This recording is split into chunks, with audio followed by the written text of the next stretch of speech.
Hello दोस्तों।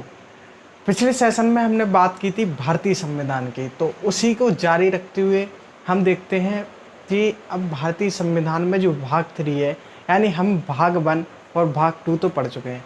भाग 1 में क्या था? भाग 1 में था संघ और राज्य क्षेत्र, और जो भाग 2 में था वह क्या था? नागरिकता। ठीक, तो हम भाग 1 और भाग 2 की विस्तृत चर्चा या उसके अंतर्गत जो भी आर्टिकल्स थे उनको हम अच्छी तरह से समझ चुके हैं। चलिए, अब हम बात करते हैं भाग 3 की, यानी अब भाग 3 में जो भी आर्टिकल्स हैं उनके बारे में हम विस्तार से पढ़ेंगे, समझेंगे कि आखिरकार जो भाग 3 में किस किस बारे में, यानी किस किस आर्टिकल के बारे में बात की गई है। तो भाग 3 में का जो नाम है वह क्या है? मौलिक अधिकार, फंडामेंटल राइट्स। चलिए देखते हैं भाग 3 में क्या क्या है और इसमें जो आर्टिकल्स हैं वो कहाँ से कहाँ तक दिए गए हैं। तो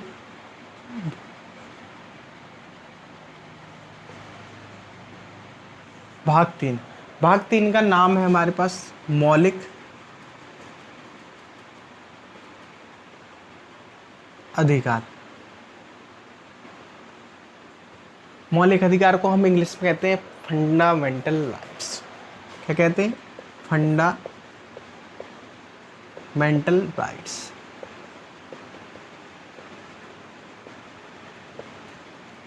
और भाग 3 में अब देखो, हम भाग 1 और भाग 2 में, यानी भाग 1 में हम बात कर रहे थे आर्टिकल 1 से 4 तक की, और भाग 2 में हम बात कर रहे थे आर्टिकल 5 से 11 तक की।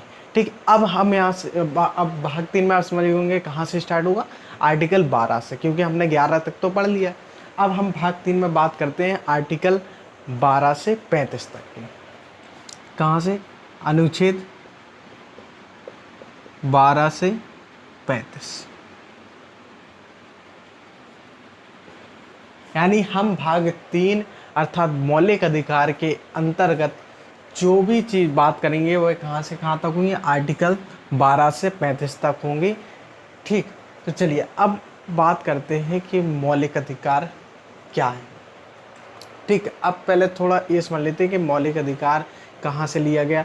तो मौलिक अधिकार हमारा है यूएसए के संविधान से लिया गया है, और मौलिक अधिकार को हम नैसर्गिक अधिकार भी कहते हैं। क्या कहते हैं? नैसर्गिक।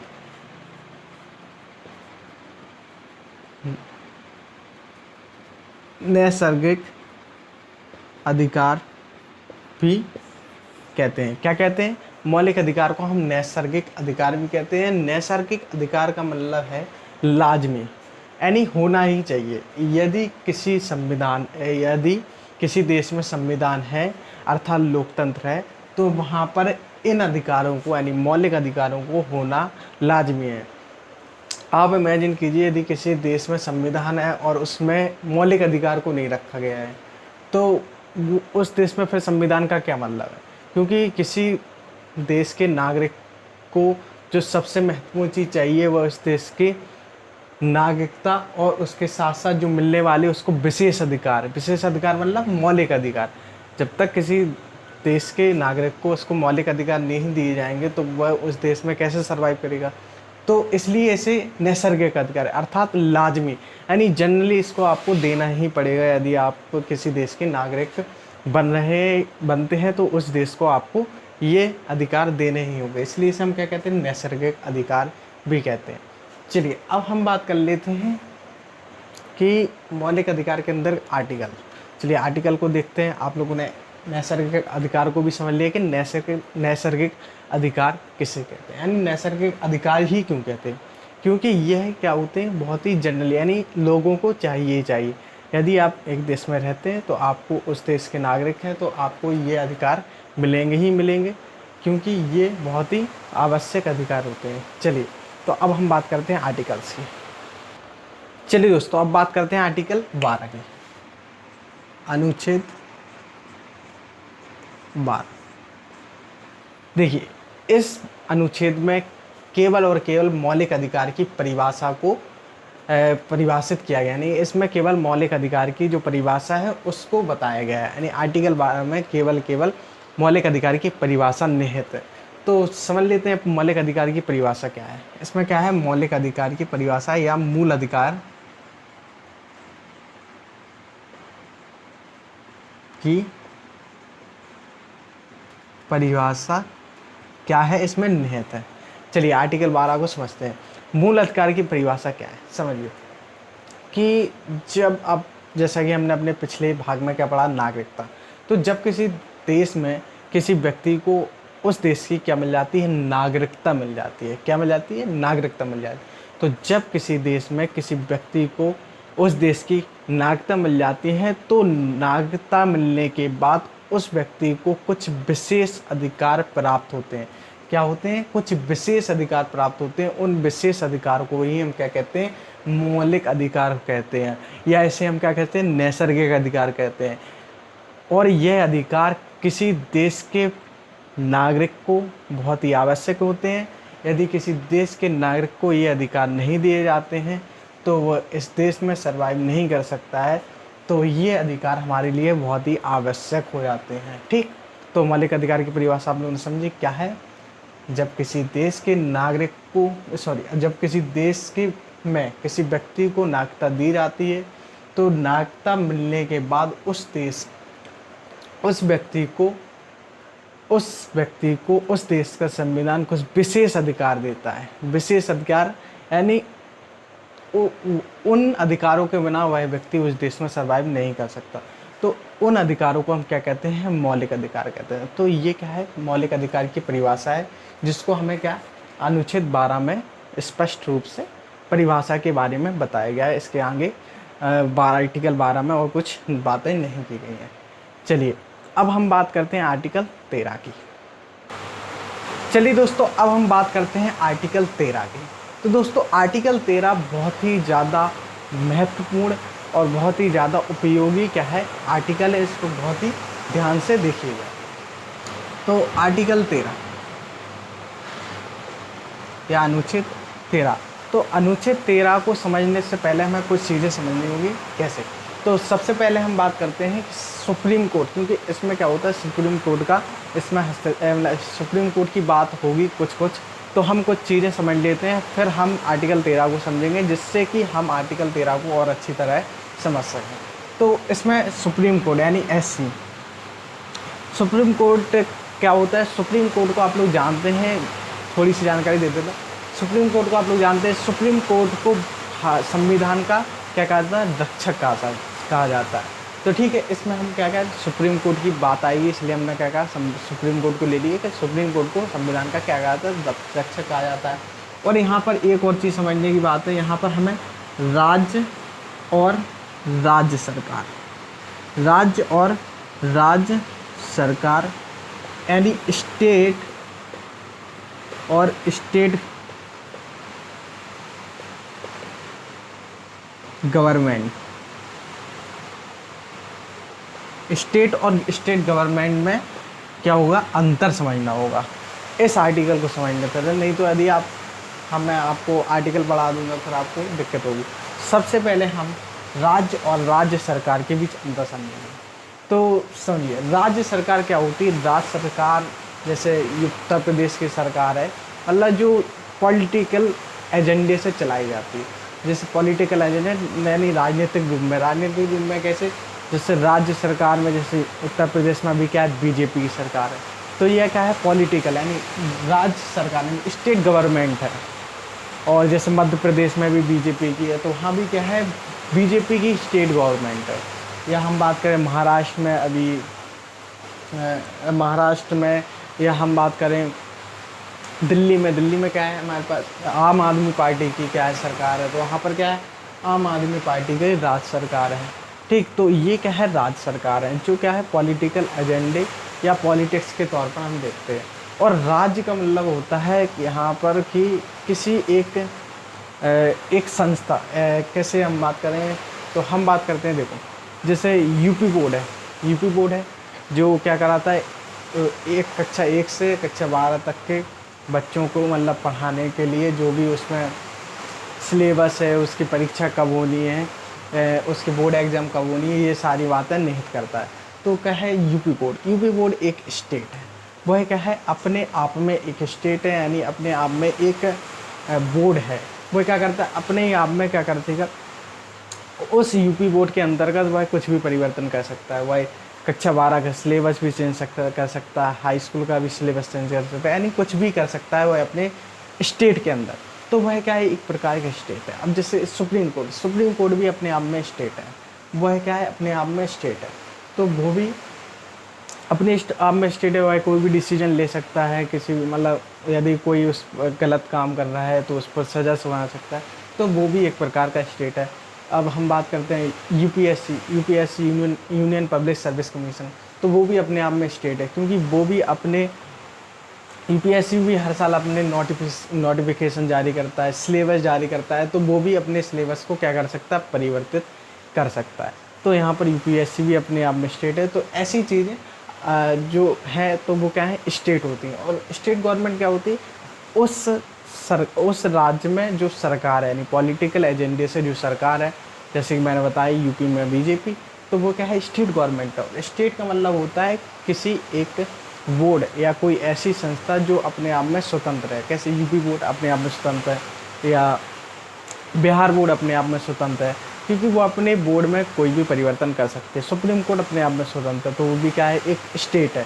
और यूपीएससी वह भी अपने आप में स्वतंत्र है, क्योंकि वो भी एक बोर्ड है, वो भी एक स्टेट है। वह अपने सिलेबस या कोई भी नोटिफिकेशन में कुछ भी परिवर्तन कर सकती है। वह एग्ज़ाम को डिले कर सकती है, या उसके पोस्टपोन कर सकती है, या प्रीपोन कर सकती है, उसको पूरे अधिकार हैं। ठीक, तो वो भी अपने आप में क्या है, एक स्टेट है। चलिए, तो आप लोग समझ गए होंगे स्टेट और स्टेट गवर्नमेंट में अंतर, यानी राज्य और राज्य सरकार में अंतर। ऐसी क्या है, सुप्रीम कोर्ट का अभी केवल यह जान लीजिए कि सुप्रीम कोर्ट संविधान का रक्षक होता है। ठीक, चलिए अब हम बात करते हैं आर्टिकल 13 की। चलिए, मूल अधिकार में क्या है, आर्टिकल 13 में क्या है, अल्पीकरण। किसकी बात की गई, अल्पीकरण की बात की गई है, अल्पीकरण। अब अल्पीकरण से क्या मतलब है, तो अल्पीकरण को समझिए। आर्टिकल 13 में अल्पीकरण की बात की है, एक शब्द रखा गया है जिसका है अल्पीकरण। अब हम अल्पीकरण का मतलब समझिए, बहुत ही ध्यान से सुनिएगा, क्योंकि यही सबसे ज़्यादा महत्वपूर्ण हमारा आर्टिकल होता है हमारे किसके, भाग 3 के अंतर्गत, जो मूल अधिकार की क्या करता है, रक्षा करता है। समझिए, देखिए, तो अल्पीकरण का मतलब है कि आज़ादी के पहले या बाद में, जब हमारा देश आज़ाद हुआ 1947 को, 15 अगस्त 1947 को हमारा देश आज़ाद हुआ, तो आज़ादी के पहले या आज़ादी के बाद, अर्थात 1947 से पहले और 1947 से के बाद का ऐसा कोई भी कानून जो नागरिकों के मौलिक अधिकार का क्या करता हो, हनन करता हो। क्या करता, हनन, यानी उसमें क्या रुकावट करता है, यानी जो नागरिक मौलिक अधिकार को क्या करता है, दबाता है। तो ऐसे किसी भी अधिकार को सुप्रीम कोर्ट क्या कर सकती है, निरस्त कर सकती है। एक बार फिर से सुनिए, क्या है, आज़ादी के पहले या बाद में ऐसा कोई भी कानून है, अगर है तो जो क्या करता हो, जो मौलिक अधिकार को, नागरिकों के मौलिक अधिकार का क्या करता हो, हनन करता हो, ऐसे अधिकार को हम क्या कर सकते हैं, ऐसे अधिकार को जो सुप्रीम कोर्ट है वह उसको निरस्त कर सकता है। और वह सुप्रीम कोर्ट राज्यों को, राज्य सरकार को नहीं, राज्यों को यह आदेश देता है कि यदि कोई ऐसा पुराना या नया ऐसा कोई कानून है जो मौलिक अधिकार को हनन कर रहा है, तो उसे भी वह क्या कर देगा, निरस्त कर देगा, और इसमें आप कुछ नहीं कर सकते। तो एक बार फिर से समझिए, आज़ादी के पहले या बाद का ऐसा कोई कानून जो नागरिकों के मौलिक अधिकार का हनन करता हो, उसे सुप्रीम कोर्ट निरस्त कर सकती है। और वह राज्य सरकार को नहीं, राज्यों को यह आदेश देती है कि यदि कोई ऐसा पुराना या नया कानून है तो वह उसे निरस्त कर देगी। समझिए, अब इसमें ये अल्पीकरण, इसमें ऐसा कहा गया। अब समझते हैं इसको अच्छी तरह से। अभी तो हमने केवल इसमें जो लिखा है उसको समझा, अब हम बात करते हैं क्या है वास्तव में, क्या है। समझिए, तो अल्पीकरण या अनुच्छेद 13 को क्या कहा जाता है, मौलिक अधिकार का प्रहरी या संविधान का प्रहरी, क्या कहा जाता है, प्रहरी, संविधान का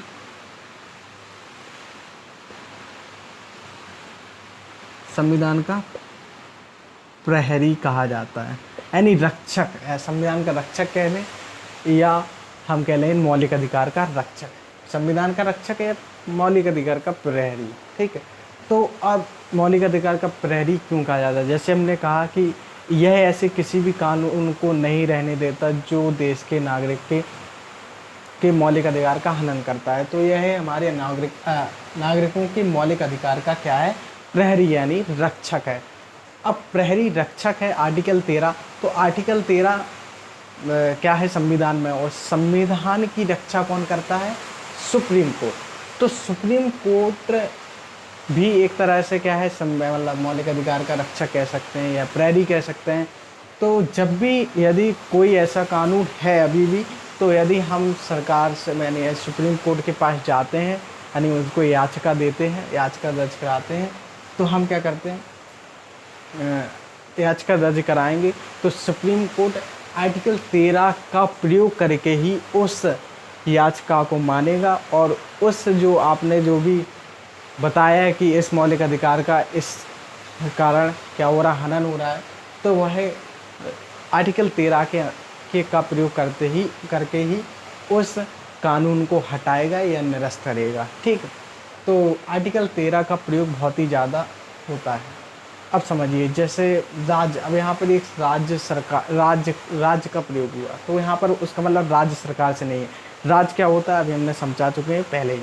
ठीक, तो राज्य क्या होता है, राज्य में राज्य, अब जैसे यूपी बोर्ड है, तो यूपी बोर्ड ऐसे किसी कानून को नहीं बना सकती। जैसे कैसे कानून को नहीं बना सकती, अब जैसे ये क्या चल रहा है सन 2021-22, या अब जो सत्र स्टार्ट हुआ है 22-23, सन 2022-23, यानी अब इसमें जो 10th और 12th के एग्ज़ाम होंगे वो कहते हैं सन 2022-23, यानी सन 2022-23 सत्र में माने जाएंगे। तो अब क्या होंगे, सन 2022, यानी अब इसका जो एग्ज़ाम होगा, बोर्ड एग्ज़ाम वह होगा सन 2023 में, मार्च सन 2023 या फरवरी या मार्च सन 2023 में होगा।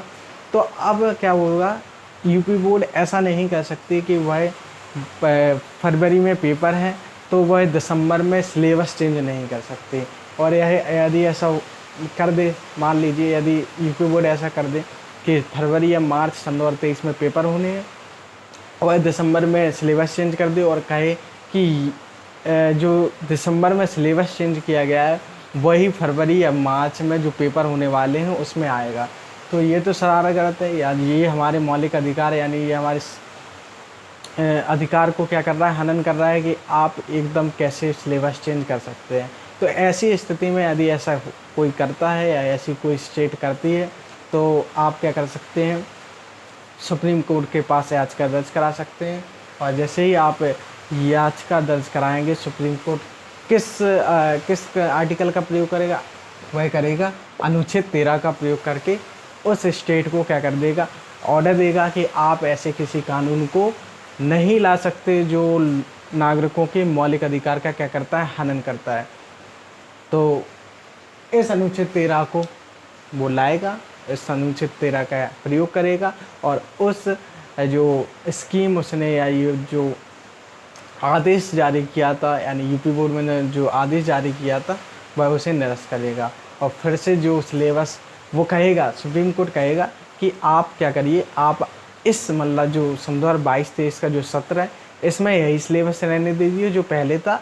आप अगले सत्र से, यानी सन 2023-24 के सत्र का जो शुरुआती मतलब शुरुआत हो गए अप्रैल से, वहाँ से सिलेबस चेंज कर दीजिए, फिर कोई दिक्कत नहीं है।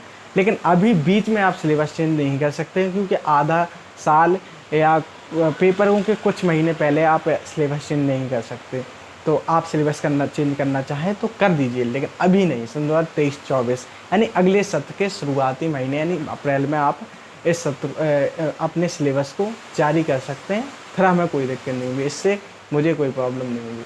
लेकिन आप बीच में ऐसा नहीं कर सकते। तो वह किस आर्टिकल के दम पर कहेगा, वह आर्टिकल 13 के दम पर कहेगा। क्या, कौन कहेगा, सुप्रीम कोर्ट। किससे कहेगा, स्टेट से। स्टेट किससे, यूपी बोर्ड से। ठीक, समझ गए होंगे कि आप आर्टिकल 13 का प्रयोग कहाँ का। तो यहाँ पर इसको हम क्या कहते हैं, आर्टिकल 13 को, या हम सुप्रीम कोर्ट का यह जो कार्य है जो उसने कहा कि आप ऐसा नहीं कर सकते स्टेट से। अभी हमने क्या कहा, यूपी बोर्ड की बात हो रही थी, तो सुप्रीम कोर्ट ने कहा था यूपी बोर्ड से कि आप अभी ऐसा कोई आदेश जारी नहीं कर सकते, इससे बच्चों को पढ़ने में बहुत दिक्कत होगी, यानी आप सिलेबस चेंज नहीं कर सकते। तो ऐसी जब ये इस प्रकार के आदेश देते हैं तो इसको हम क्या करते हैं, इसको हम जुडिशियल रिव्यू कहते हैं। जुडिशियल रिव्यू यानी न्यायिक पुनर्विलोकन, न्यायिक पुनर्विलोकन क्या कहते हैं, न्यायिक पुनर्विलोकन या जुडिशियल रिव्यू कहते हैं। तो यहाँ पर क्या होता है, जुडिशियल रिव्यू यानी न्यायिक पुनर्विलोकन के लिए बात करता है, और किसके तहत करता है, अनुच्छेद 13 के तहत। ठीक, आप लोग समझ गए होंगे कि अनुच्छेद 13 क्या है, बहुत ही ज़्यादा इम्पोर्टेंट और महत्वपूर्ण है, क्योंकि ये हमारे जो मूल अधिकार यानी भाग 3 में स्थित जितने भी आर्टिकल हैं उन सभी की रक्षा करता है। यानी कोई भी व्यक्ति आपके मूल अधिकार को छीन नहीं सकता, यदि छीनता है तो आप आर्टिकल 13 के तहत आप क्या कर सकते हैं, आर्टिकल मतलब 13 आप सुप्रीम कोर्ट में क्या कर सकते हैं, याचिका दर्ज करते हैं, तो सुप्रीम कोर्ट आर्टिकल 13 का प्रयोग करके उस कानून को क्या कर देगा, निरस्त कर देगा। ठीक, तो समझ गए होंगे आप लोग आर्टिकल 13 को। अब हम बात करते हैं आर्टिकल 14 को। आर्टिकल 14 की बात करते हैं, अनुच्छेद 14। तो अनुच्छेद 14 में बात की गई है विधि के समक्ष समानता या कानून का समान संरक्षण। इसमें क्या कहा गया है, विधि के समक्ष समानता, और इसमें एक और बात की गई है कानून के समान संरक्षण, कानून का समान संरक्षण। इसमें दो चीज़ों के बारे में कह दिया, ये कहा गया है विधि के समक्ष समानता, और दूसरी बात कही है कानून का समान संरक्षण। समझिए क्या है, देखिए विधि के समक्ष समानता का अर्थ है विधि के समक्ष, विधि का मतलब क्या होता है, कानून। विधि का मतलब कानून या कानून का मतलब विधि, दोनों ही एक ही बात है। विधि के समक्ष समानता यानी कानून के सामने, यानी कानून के समक्ष सभी व्यक्ति या सभी नागरिक क्या है, समान है, कोई गरीब कोई अमीर नहीं है। आपका जब भी कानून के मतलब आप कानून में FIR दर्ज होती है वह किसी के ऊपर होती है, चाहे वो अमीर हो चाहे गरीब। यदि उसने कोई गलती की है तो उस पर FIR दर्ज होगी, चाहे वो अमीर हो चाहे गरीब हो, वो कैसा भी हो। यानी कानून की नज़र में सभी लोग समान हैं। ठीक, क्योंकि कानून के नज़र में क्या है, सभी समान है। फिर अब दूसरी बात आती कानून का समान संरक्षण, यानी कानून क्या है, कानून का जो संरक्षण यानी कानून सबके लिए बराबर है। अब समझिए, कानून को सभी के लिए क्या है, बराबर। कानून के सामने सब समान है, और कानून के लिए कानून के सामने सब क्या है, समान है। चलिए दोस्तों, हमारे क्या आर्टिकल 14 में बात की है विधि के समक्ष समानता और कानून का समान संरक्षण। तो विधि के समक्ष समानता को हमने क्या यूके के संविधान से लिया गया है, यूके के संविधान से लिया गया है, और जो कानून का समान संरक्षण है वो कहाँ से लिया है, USA के संविधान से लिया गया। तो ये थी हमारे आर्टिकल 14 में। अब यहाँ पर क्या होता है, जैसे कि बात की विधि के समक्ष समानता या कानून का समान संरक्षण, तो इसमें एक क्या है, अपवाद है, एक एक्सेप्शन है, जो क्या है कि जैसे इसमें क्या गया है, कानून के सामने सभी समान है, लेकिन हमारे यहाँ कौन समान है, हमारे यहाँ राष्ट्रपति जो होता है, हमारे देश का राष्ट्रपति, यहाँ पर उसको कुछ छूट मिल जाती है। कैसी छूट मिल जाती है, यहाँ पर राष्ट्रपति होता है या जो राज्यपाल होता है वह किसी भी सज़ा को माफ़ कर सकता है। राष्ट्रपति, खासकर राष्ट्रपति किसी भी सज़ा को क्या कर सकता है, वो माफ़ कर सकता है। अब सज़ा भी हमारे यहाँ दो प्रकार से दिए जाते हैं, एक होता है दीवानी के तहत, एक होता है फौजदारी के तहत, और एक होते हैं सैन्य सजाएं, सैन्य दंड भी होता है, तो वो उसी को भी माफ़ कर सकता है।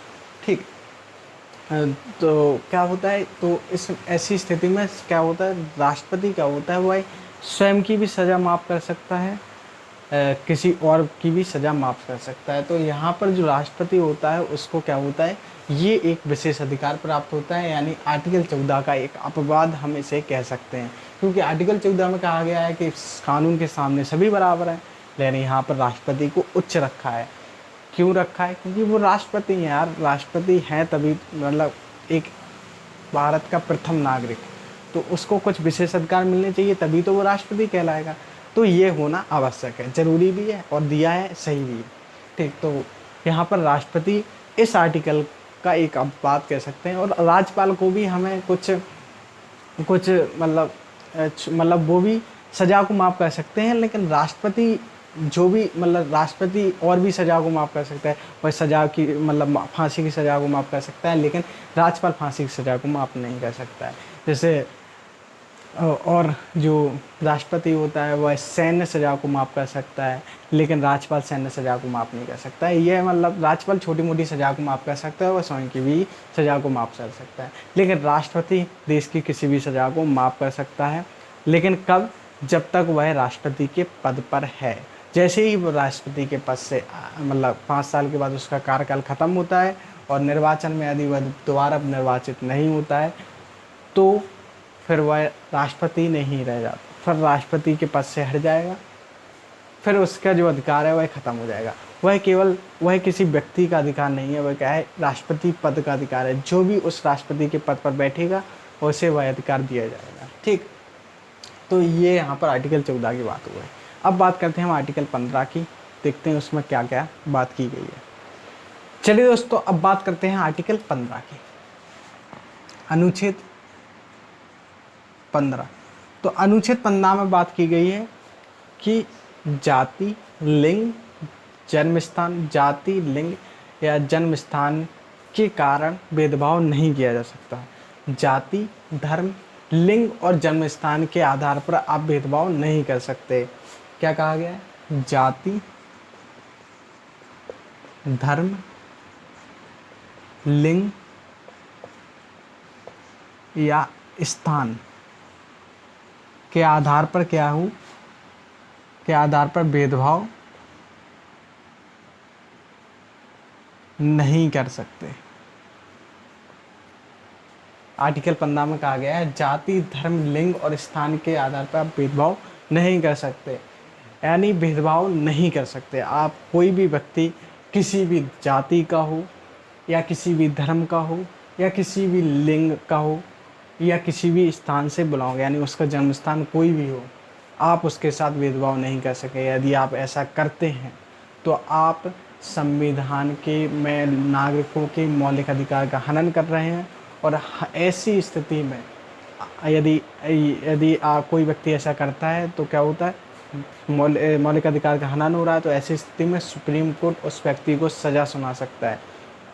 ठीक, किसके तहत? आर्टिकल 13 के तहत। या सरकार भी ऐसा कोई या सरकार भी यानी या कोई स्टेट या कोई ऐसा कानून आगे जाकर ऐसा कोई कानून बनता है जिसमें जाति, धर्म, लिंग और स्थान के जन्म स्थान के आधार पर भेदभाव होता दिखता है तो सुप्रीम कोर्ट उस कानून को निषेध या निरस्त कर सकती है। ठीक, समझे आप? तो आर्टिकल 15, तो आर्टिकल 15 में जाति, धर्म, लिंग और जन्म स्थान के आधार पर भेदभाव नहीं होगा, ये बात साफ साफ की गई है। चलिए अब बात करते हैं आर्टिकल 16 की। आर्टिकल 16 में बात की गई है कि लोक निर्वाचन में सभी के लिए समान अवसर। क्या बात की गई है? लोक निर्वाचन, लोक निर्वाचन में सभी के लिए समान अवसर, समान अवसर। लोक निर्वाचन में सभी के लिए समान अवसर। अब बात करते हैं लोक निर्वाचन क्या है। लोक निर्वाचन मतलब सरकारी नौकरी। क्या है? लोक निर्वाचन मतलब सरकारी नौकरी। सरकारी नौकरी यानी हमारे देश में कई सरकारी नौकरी हैं, तो उन सरकारी नौकरियों को जो प्रदान करने में है सभी, यानी हमारे देश के जितने भी युवा हैं सभी को क्या हो? समान अवसर दिए जाएं। ये हमारे आर्टिकल 16 में बात की गई है, यानी किसी के साथ भी कोई भेदभाव नहीं किया जाए। ठीक, तो ये बात की गई। लेकिन यहाँ पर एक अपवाद कह लें या कुछ भी कह लें, संविधान में एक चीज़ को ऐड किया गया है कि यहाँ पर पॉजिटिव डिस्क्रिमिनेशन किया जा सकता है या होता है, या पॉजिटिव रिजर्वेशन या रिजर्वेशन, जिसे हम रिजर्वेशन भी कह सकते हैं। पॉजिटिव डिस्क्रिमिनेशन किया जा सकता है, यानी सकारात्मक भेदभाव होता है। कैसे? क्योंकि आप लोग जानते हैं कि जब हमारा देश आज़ाद हुआ था तो हमारा देश 552 देशी रियासतों में विभाजित हुआ था। जैसे जैसे सरदार वल्लभ भाई पटेल उनके साथियों ने मिलकर क्या हुआ था, एकत्रित यानी एक अखंड भारत के रूप में स्थापित किया था। तो उस समय क्या था, हमारा देश कई जातियों, धर्म के आधार पर इस प्रकार से बटा हुआ था कि मतलब वो जाति, उपजाति या मतलब बहुत सारी उसमें क्या कहा, जातिगत व्यवस्था बहुत ही रूढ़ी यानी रूढ़िवत थी, जिसका असर आज भी हम देखने को मिलता है। हम क्या करते हैं, जो निचली जात को है उसे कम महत्व देते हैं और जो ऊंची जात को है उसको हमें विशेष अधिकार पहले प्राप्त थे। अब हालांकि ऐसा नहीं है, क्योंकि आर्टिकल 14 में हमने क्या कहा, विधि के समक्ष समानता यानी कानून के सामने सब बराबर है। फिर आर्टिकल 15 में बात हुई जाति, धर्म, लिंग, स्थान के आधार पर आप भेदभाव नहीं कर सकते हैं। लेकिन क्या ऐसा वास्तव में होता है? नहीं। तो कहीं ना कहीं क्या होता है, एक लोगों के अंदर एक मानसिकता बैठ चुकी है कि हाँ, कुछ लोग अभी भी मतलब उनको हम कमज़ोर या उन जातियों से हम दूर यानी उससे छुआछूत भी हम करते हैं। लोकतंत्र में ऐसा कहा गया है कि ऐसा नहीं होना चाहिए और वास्तव में ऐसा नहीं होना चाहिए। लेकिन कहीं ना कहीं ये चीज़ आपको कहीं ना कहीं मिल जाएगी कि किसी ना किसी मतलब जो छोटी जात का व्यक्ति होता है उसके साथ क्या होती है, भेदभाव किया जाता है। तो उस आधार पर क्या है, पॉजिटिव डिस्क्रिमिनेशन, और ये बात हमारा संविधान या हमारे जो सुप्रीम कोर्ट वो भी जानता है। तो उस आधार पर क्या है कि एक ऐड चीज़ उसमें भी ऐड किया गया है, रिजर्वेशन यानी आरक्षण को ऐड किया गया है। वह इसीलिए किया गया है क्योंकि हो ना हो कहीं ना कहीं आज भी वो चीज़ होती है कि जो मतलब नीची जात का है, ऊंची जात का है, तो उन दोनों में जो अधिकारों को लेकर या उनमें जो वर्चस्वता को लेकर है वो कहीं ना कहीं आज भी भेदभाव देखने को मिलता है। तो यहाँ पर पॉजिटिव डिस्क्रिमिनेशन होता है। आरक्षण, अब आरक्षण होता है जाति के आधार पर। आरक्षण कैसा होता है? आरक्षण है जाति के आधार पर निहित नौकरियों में भी आप लोगों ने देखा होगा कि किसी नौकरी या कोई भी आप किसी भी कम्पिटिटिव एग्ज़ाम की तैयारी करते हैं तो वहाँ पर जो मतलब जो SC ST OBC फिर जो सामान्य वर्ग के लोग यानी जनरल कैटेगरी के लोग होते हैं उन लोगों को क्या बोलते हैं, इस प्रकार से सबसे ज़्यादा आरक्षण किसको मिलता है? SC ST को मिलता है, फिर OBC को मिलता है, फिर किसको मिलता है? फिर मिलता है जनरल कैटेगरी के व्यक्तियों को। तो आज भी हमारे यहाँ मतलब जातिगत ऐसा व्यवहार होता है। तो उस आधार पर हमारे यहाँ पॉजिटिव डिस्क्रिमिनेशन होता है। किसके आधार पर? जातियों के आधार पर। ठीक है। तो ये होना मतलब वैसे आरक्षण कोई अच्छी चीज़ नहीं होती, लेकिन अब हमारे देश में जो इतनी जातिगत रूढ़िगत व्यवस्था हो रही थी, मतलब पहले जब मतलब प्राचीनतम काल में तो ऐसा कुछ नहीं था।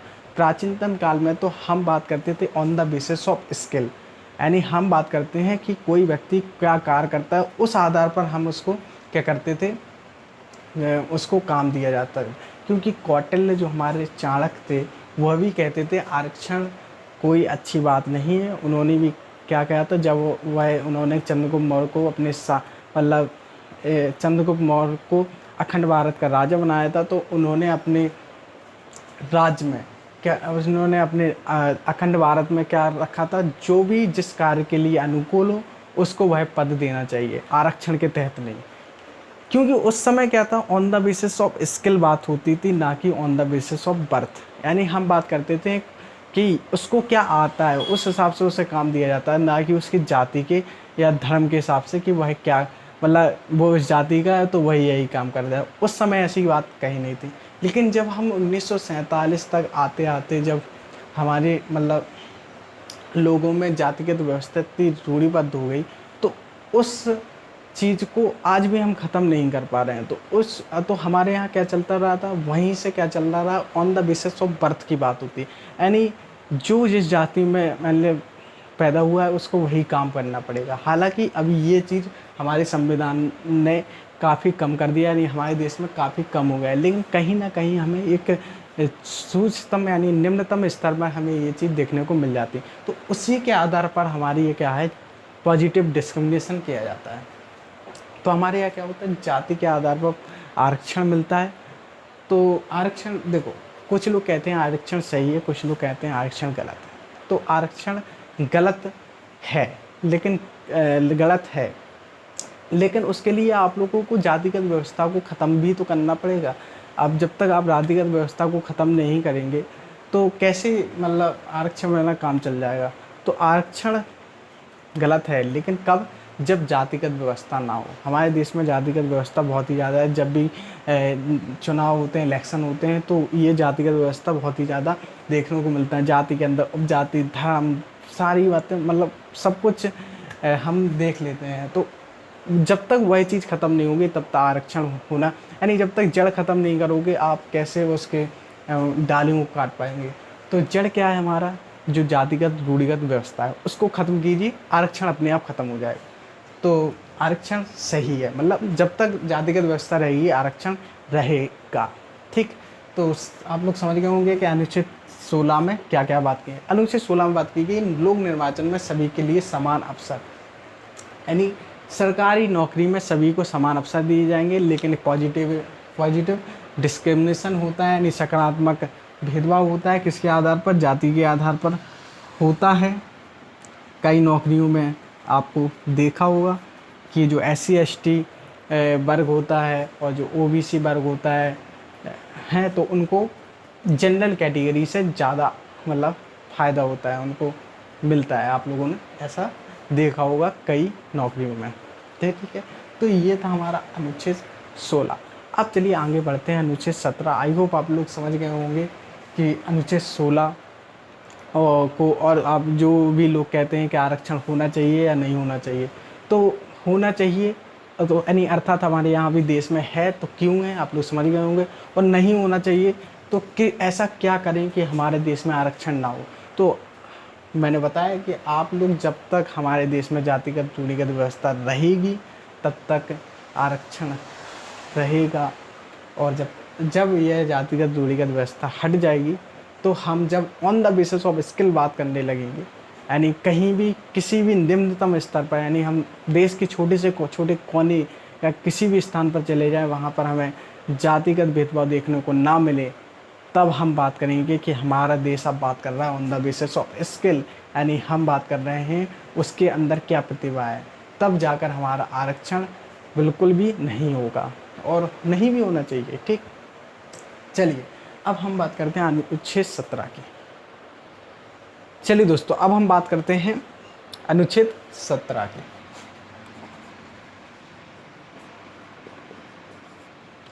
अनुच्छेद 17 में क्या बात की गई? अनुच्छेद 17 में बात की गई है अस्पृश्यता का अंत। अस्पृश्यता मतलब क्या होती है? अनटचेबिलिटी। अनटचेबिलिटी मतलब छुआछूत। क्या बात की गई अनुच्छेद 17 में? अस्पृश्यता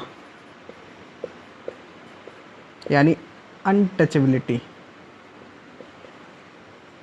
अनटचेबिलिटी का अंत। अस्पृश्यता को हम हिंदी में कहें तो क्या होता है? छुआछूत। छुआछूत का अंत, यानी हमारे आर्टिकल 17 कहता है कि छुआछूत का अंत, यानी छुआछूत यानी सभी के लिए सब कोई बराबर है। यानी अस्पृश्यता, आप छुआछूत किसी भी व्यक्ति के साथ नहीं कर सकते, चाहे वो किसी भी जाति, किसी भी धर्म, किसी लिंग, किसी भी स्थान से हो या कोई भी हो, वो हमारे देश का नागरिक है, तो आप उसके साथ छुआछूत नहीं कर सकते। यानी अस्पृश्यता का अंत यानी छुआछूत का अंत इस आर्टिकल के तहत माना जाता है। यानी यदि कोई आपके साथ आपकी जाति को लेकर या आपकी किसी धर्म को लेकर आप छुआछूत करता है, तो आप ऐसी स्थिति में सुप्रीम कोर्ट में याचिका दर्ज करा सकते हैं उस व्यक्ति के खिलाफ। तो सुप्रीम कोर्ट उस व्यक्ति को सजा देगा, क्योंकि ये आपके मौलिक अधिकार का हनन हो रहा है। तो मौलिक अधिकार का हनन हो रहा है तो वो आर्टिकल 13, सुप्रीम कोर्ट आर्टिकल 13 का प्रयोग करके क्या कर देगा? उस व्यक्ति को क्या कर देगा? सजा दे देगा। तो आप लोग समझ गए होंगे कि आर्टिकल 17 में अस्पृश्यता का है नहीं, छुआछूत नहीं कर सकते, आप समझ गए होंगे। चलिए अब हम बात करते हैं आर्टिकल 13 की, आर्टिकल 18 की। आर्टिकल 18 में क्या है उसको भी देख लेते हैं। चलिए दोस्तों, अब बात करते हैं हम आर्टिकल 18 यानी अनुच्छेद 18 की। तो अनुच्छेद 18 में बात की गई है उपाधियों का अंत। उपाधियों का अंत, उपाधियों का अंत यानी कोई भी व्यक्ति उपाधि नहीं रख सकता। यानी उपाधि कैसे नहीं रख सकता, जैसे जब हमारे देसी रियासतें थी तो कई क्षेत्रों में जो मतलब उच्च वर्ग के लोग थे, यानी जो ठाकुर साहब, तो उन्हें ठाकुर साहब के नाम से जाना जाता था, यानी ज़मींदार के नाम से जाना जाता था। ऐसा गांव में देखने को मिलता है। तो ऐसी कोई भी मतलब उपाधि को कोई भी व्यक्ति नहीं रख सकता जब तक कि वह क्या हो, जब तक कि वह शिक्षा के क्षेत्र में कोई उपाधि ना हो, या सेना के क्षेत्र में ना हो, और पुलिस के क्षेत्र में ना हो। इन के क्षेत्र छोड़कर यदि कोई व्यक्ति शिक्षा में है, यानी शिक्षा में कोई उपाधि प्राप्त की है, जैसे जब हम जाते हैं स्कूल में या कोई कॉलेज में जाते हैं तो वहाँ पर प्रिंसिपल होता है, तो प्रिंसिपल भी एक क्या उपाधि है। तो वह व्यक्ति, कोई व्यक्ति प्रिंसिपल बना होगा, लेकिन वह क्या हो, उसका पद है। पद क्या है, वो प्रिंसिपल है, स्कूल का प्रिंसिपल है। तो जब भी हम स्कूल में जाते हैं तो सबसे पहले पूछते हैं इस स्कूल का प्रिंसिपल कौन है, यानी प्रिंसिपल उस व्यक्ति को कह रहे हैं ना। तो वो है क्या, उस व्यक्ति की क्या उपाधि है। तो शिक्षा के क्षेत्र में वह उपाधि चलेगी। शिक्षा के क्षेत्र में कोई भी उपाधि हो है, तो हम देखो PhD करते हैं तो डॉक्टरेट करते हैं तो डॉक्टर लग जाता है हमारे आगे प्रोफेसर लग जाता, आचार्य लग जाता है। तो ये सारी हमारी शिक्षा के क्षेत्र की उपाधि हैं जो मतलब रख सकते हैं, जो व्यक्ति रख सकते हैं। सेना के क्षेत्र में field marshal, lieutenant colonel, general, या कोई भी मतलब मेजर, ये सारी क्या है, सूबेदार, ये क्या है, सभी सेना के क्षेत्र की उपाधि हैं। तो यानी ये उस व्यक्ति को दिए जाते हैं जो उस सेना के उस पद पर होता है। तो ये भी हम रख सकते हैं, ये भी रख सकते हैं। पुलिस में भी हम देख सकते हैं SP, ASP, DCP, DGP, IG, DIG और SI, मतलब कांस्टेबल, सारी मतलब पद हम देखते हैं। यानी ये क्या है, उपाधि है। ये क्या है, पुलिस के क्षेत्र में। तो हम इन तीनों उपाधि मतलब तीनों क्षेत्र में जो उपाधि रख सकते हैं। यानी आप शिक्षा के क्षेत्र में हैं तो आप उपाधि रख सकते हैं, आप सेना में हैं तो आप उपाधि रख सकते हैं, पुलिस में है तो आप उपाधि रख सकते हैं, और अन्य आप किसी भी स्थिति में उपाधि नहीं रख सकते हैं, उपाधियों को नहीं रख सकते हैं। और अन्य स्थिति में आप शिक्षा में हैं, सेना में है और पुलिस में है तो आप उपाधि रख सकते हैं। अब यदि आपको किसी विदेश में आपने कोई अच्छा काम किया है, तो यदि कोई दूसरा देश आपको अपने देश की कोई उपाधि देना चाहे तो वह दे सकता है। दूसरा देश तो आपको उपाधि दे सकता है, लेकिन आप उस उपाधि को रख सकते हैं या नहीं, ये कौन डिसाइड करेगा? ये डिसाइड करेगा आपके देश का राष्ट्रपति।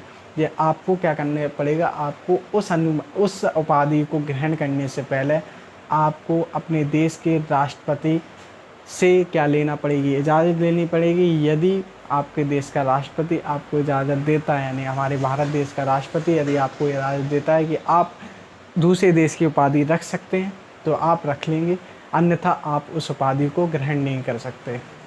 ठीक, तो यहाँ पर एक नोट भी है, क्या है वो अभी हमने बताया कि यदि आपको किसी देश की दूसरे देश की उपाधि मिल रही है तो आप उस दूसरे देश की उपाधि को जब तक नहीं रख सकते जब तक आप हमारे देश के राष्ट्रपति से इजाज़त नहीं लेते। और यदि आपको भारत देश के राष्ट्रपति यदि आपको इजाज़त दे देते हैं तो आप वह उपाधि रख सकते हैं।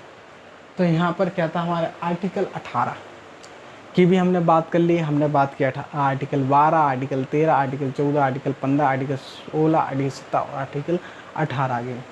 तो ठीक है, आज के लिए इतना ही रहने देते हैं, लेकिन अब इसको थोड़ा हम समझ लेते हैं कैसे। आर्टिकल 12 में हमारे क्या था, मौलिक अधिकार की यानी मूल अधिकार की परिभाषा दी गई थी। आर्टिकल 13 में हमें बताया गया अल्पीकरण के बारे में, यानी आप कोई भी ऐसा कानून या कोई भी ऐसा पुराना या नया कानून नहीं हो सकता जो मौलिक अधिकार का हनन करता हो, या राज्य ऐसा कोई भी काम नहीं कर सकता जिससे मौलिक अधिकार का हनन होता हो। ऐसा यदि करता है तो सुप्रीम कोर्ट उसको निरस्त कर सकता है। ये बात थी 13 में। ठीक है, वो हमारे लिए बहुत इम्पोर्टेंट था। ठीक, 13 12। लेकिन अब 14 से जो बात हुई उसमें क्या है, आप लोगों ने एक चीज़ नोटिस की गई है। आर्टिकल 14 में हम जब बात करते हैं विधि के समक्ष समानता, आर्टिकल 14 में भी हम क्या करते हैं, समानता की बात करते हैं। विधि के समक्ष समानता या कानून के समान संरक्षण, समानता की बात हुई। आर्टिकल 15 में भी हम कहते हैं जाति, धर्म, लिंग और जन्म स्थान के आधार पर आपका भेदभाव नहीं है, यानी आप किसी भी जाति के, किसी भी धर्म के, किसी भी लिंग के हैं, किसी भी जन्म स्थान से आते हैं तो आप समान है, समानता की बात इसमें भी कही गई है। ठीक है, आप लोगों ने ये बात नोटिस की है। 16 आर्टिकल 16 में क्या बात की गई, आर्टिकल 16 में बात की गई लोक निर्वाचन में सभी व्यक्ति को समान अवसर। इसमें भी क्या है, समान अवसर, यानी सरकारी नौकरियों में सभी लोगों के लिए समान अवसर प्रदान किए जाएं। यहाँ भी समानता की बात की गई है। 17 आर्टिकल 17 क्या कहा है, अस्पृश्यता का अंत, यानी छुआछूत का, यानी अनटचेबिलिटी का अंत। तो यहाँ भी समान है सबके लिए, आप किसी भी जाति, धर्म, लिंग, जन्म स्थान से आते हो, आपके साथ अस्पृश्यता यानी छुआछूत का भेदभाव नहीं किया जा सकता है। तो आप सबके लिए समान हैं कि नहीं, तो यहाँ भी क्या हुई, समानता की बात हुई। फिर बात करते हैं आर्टिकल 18 की। आर्टिकल 18 में आप कोई भी उपाधि नहीं रख सकते जब तक आप शिक्षा, सेना, पुलिस के क्षेत्र से ना आते हो। यदि आप शिक्षा से हैं, सेना से हैं, पुलिस के क्षेत्र से हैं तो आप उपाधि रख सकते हैं, अन्यथा आप एक सामान्य नागरिक हैं, आप कोई भी उपाधि नहीं रख सकते, अर्थात आप सबके लिए बराबर है। तो यहाँ भी समानता की बात की गई है। तो आप लोग देख रहे होंगे हम बात कर रहे हैं आर्टिकल 14 से आर्टिकल 18 तक समानता की बात की गई है। तो हमें यहाँ से क्या कह सकते हैं कि जो आर्टिकल 14 से 18 तक जो भी अनुच्छेद हैं वह किसके अंतर्गत आते हैं, समानता के अधिकार के अंतर्गत आते हैं। समानता के अधिकार के अंतर्गत हमारे कौन कौन अधिकार आते हैं, आर्टिकल 14 आता है, आर्टिकल 15 आता है, आर्टिकल 16 आता है, आर्टिकल 17 आता है, आर्टिकल 18 आता है। ठीक, तो ये हमारे समानता के अधिकार के अंतर्गत ये सारे आर्टिकल आते हैं। ठीक, क्यों आते हैं हमने आपको रीज़न बता दिया है। चलिए, तो अब दोस्तों हम आज के सेशन को यहीं स्टॉप करते हैं, क्योंकि हमने काफ़ी कुछ चीज़ें इसमें कवर की हैं। हमने भाग 3 के आर्टिकल, भाग 3 में कितने आर्टिकल हैं, आर्टिकल 12 से 35 तक हमने कहाँ तक कवर कर लिया, हमने आर्टिकल 12 से 18 तक हमने कवर कर लिए हैं। ठीक, तो अब इसके आगे के जो आर्टिकल्स हैं या इसके आगे की जो भी वार्ता है वो अगले सेशन में हम करेंगे। चलिए मिलते हैं अपने अगली वीडियो में, तब तक के लिए गुड बाय, धन्यवाद।